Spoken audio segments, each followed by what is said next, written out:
Hola, ¿qué tal, querida comunidad? ¿Cómo están? Espero que muy bien. El día de hoy damos continuación a hablar sobre las diferentes cortes espirituales que hacen parte del culto de María 11, intentando dentro de lo posible compartir datos claves que ayuden a entender y capacitar así para que haya una sana y adecuada interacción con los miembros de dicha corte espiritual. Hoy vamos a ocupar en tema una corte de la cual muchas de sus generalidades ya han sido dichas en el tema sobre la corte vikinga,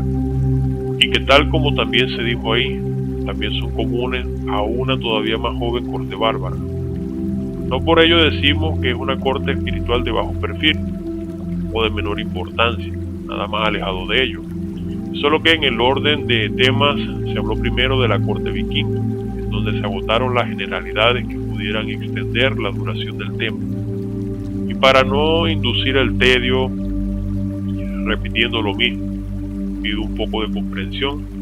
ya que en la medida de lo posible el objetivo del tema será hacer mención de las características distintivas y propias de la corte del día de hoy, la cual es nada más ni menos que la corte africana. La corte africana,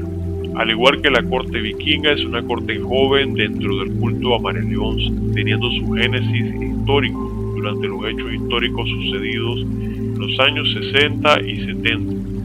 consolidándose durante el gobierno del presidente Leoní, durante el proceso de la pacificación de la guerrilla urbana. Hoy día, y a conclusión de su evolución, esta corte es el fruto de una mezcla de la santería cubana, el espiritismo antillano cubano,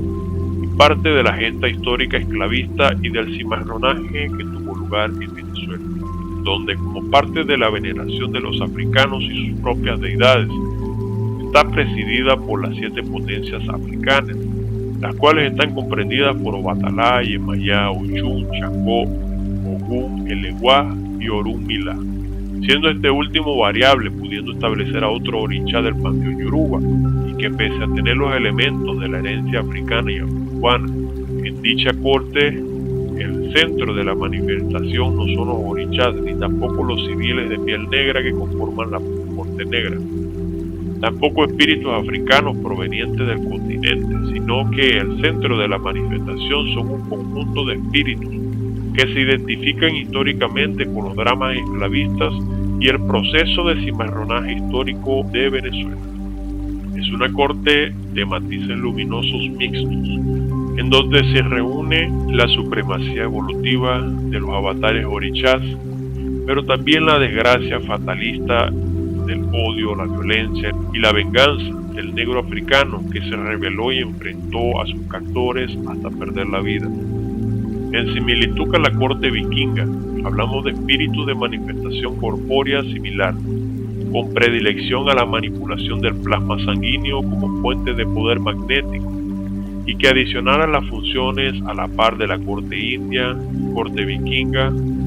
además agrupa una serie de espíritus especializados en la brujería,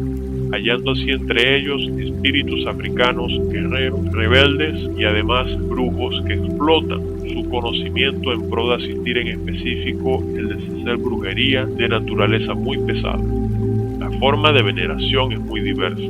ello porque se gesta la mezcla entre el cimarronaje histórico venezolano, autóctono de la consolidación arquetípica de la corte en nuestro país, pero también se venera a través del sistema de creencias y tradiciones acogidas de otras religiones afrodescendientes asentadas en Venezuela, que eso sí, respetando los valores y principios del culto a María 11 en lo que atañe a ciertas prohibiciones y la promoción de ciertos valores vitales para la misión. Así que, sí impresiona que a la manifestación se trate de espíritus imponentes y difíciles de controlar. Ello está asociado no a la perversión de la espiritualidad africana en sí, sino a la época y el género de espíritus que consolidaron bajo el eslogan de sacrificio, sangre, violencia y conflicto la característica auténtica de sus espíritus, que continúan manifestándose en rebeldía y sin domesticación en algunos casos. En cuanto a escalas, si se dijo en el tema de la corte vikinga que la corte india posee más evolución, pero la vikinga mayor poder magnético, algunos aspectos brutales de la corte africana y la mezcla entre la luz y la oscuridad la sitúan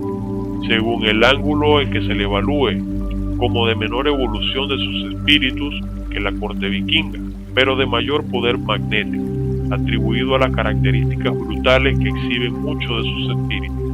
Entre nombres célebres atribuidos a espíritus manifiestos en esta corte, destacan los nombres del chacal del África, el toro del África, brujo del África, rey Macumba, Changó Macho y otros.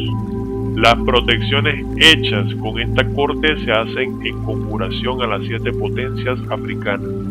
La presentación ideoplástica de estos espíritus es la de hombres africanos y marrones, de aspecto fuerte y altivo, que transmiten imponencia y la sensación de que tienen la actitud y capacidad de causar daño a aquello a lo que enfrentan. Y bien, cada uno de sus cultores conocen los aspectos íntimos que acompañan a cada uno de sus miembros, y por la asociación espiritual pasan a conocer mejor detalles de sus fluidos y capacidad para guiar y proteger.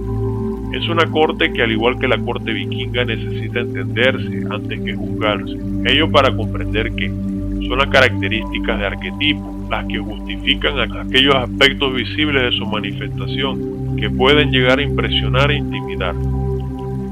Esto es todo lo que aportaremos el día de hoy sobre esta corte espiritual. Que Dios los bendiga y hasta luego.